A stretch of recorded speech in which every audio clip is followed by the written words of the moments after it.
think Senator McConnell and the rest of his group have been obstructionists. And the one thing that we're not talking about enough is that this economy was growing. We were moving in the right direction. And then one thing happened. The Republicans took over the House of Representatives, and they've been obstructionists ever since. And that's what stunted the growth of the economy. And I'm just hoping that we can start to talk about that and push this jobs bill, because it's very important. But the Democrats I'm talking to are very energetic about doubling down and making sure that we do this, because one, it's the right thing for the country.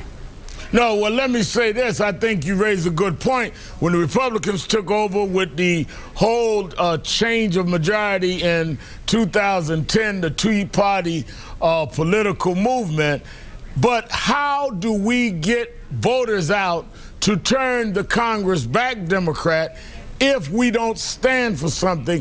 And this jobs bill, which the president is pushing and which would provide jobs, clearly is the thing that we've got to rally around. I think we have to rally around it. I think members of Congress are going to have to go out in their districts and push it and sell it and let people know how important it is. The 14.1 million people who are unemployed certainly understand how important it is.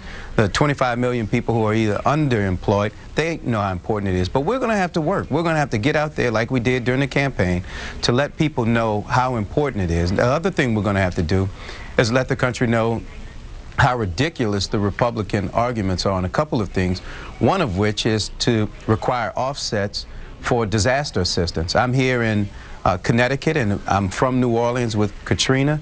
There's no way in this great country that we can play 911 to the world, and now we're going to let Republicans say that we can't help American citizens unless we go cut education, unless we cut Medicare, Medicaid, Social Security to pay for it. So I think that if we take our message to the people, they will understand that the choice they have right now is a president who cares about the country, who wants to help people who are hurting, put people back to work, and then another party who's playing politics and will allow so many millions of Americans to hurt, to not have food on their table. So this election is going to come down to purpose. And I strongly believe that when you're on the right side of the issue and you're doing the right things and you're pushing loving your neighbor and helping your fellow man, that's going to prevail. But I don't want you to think that it's going to be easy. We all know it's going to be a fight. That's right. But I just think that we're going to have to go fight for this, and members of Congress are going to have to lace up our shoes, and we're going to have to take it to them, because they've been taking it to the economy since January. That's what I'm saying. I'm gonna have to break it here, but let me say this, Congressman Cedric Richmond. I know you as a fighter, and I know we can't win this without a fight. I want you to know I'm gonna start as of tonight the crybaby list here on PoliticsNation, and I want you to come on. I'm gonna give a handkerchief next to any name of any Democrat that you tell me is in the crybaby caucus and stands in the way of fighting for this jobs bill. Thank you, Congressman Richmond, for being with me tonight. And I'll talk to you about the crybaby caucus I'll be exposing from time to time on the show. Joining me now is the originator of the crybaby theme that I'm turning into a caucus on the show, Bob Schrum, Democratic strategist and professor at New York University.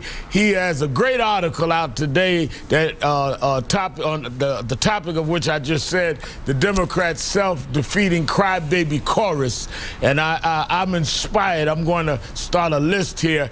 And my friend, as well as reporter for the Huffington Post and MSNBC analyst Alex Wagner, thank both of you for being with us tonight. Thanks, Rev. Glad to be here. I want one of those handkerchiefs just as a souvenir. I think that might be worth a lot on eBay. Just saying. Well, I'm gonna get some tears on it for you first, because I'm serious. Hopefully I'm gonna expose some people. I think people need, if they want to whine and cry, they need to be exposed, Bob, and we need to call their names and put them up and say, here is a member of the crybaby caucus. Because when I hear people whining and crying, when we're facing this kind of disaster that we're facing and have people openly doing things that they're doing in these Republican primaries, I'm with you. You absolutely fired me up in this article, Bob. Well, I'm glad I did. Look, this is an incredible situation if you think about it.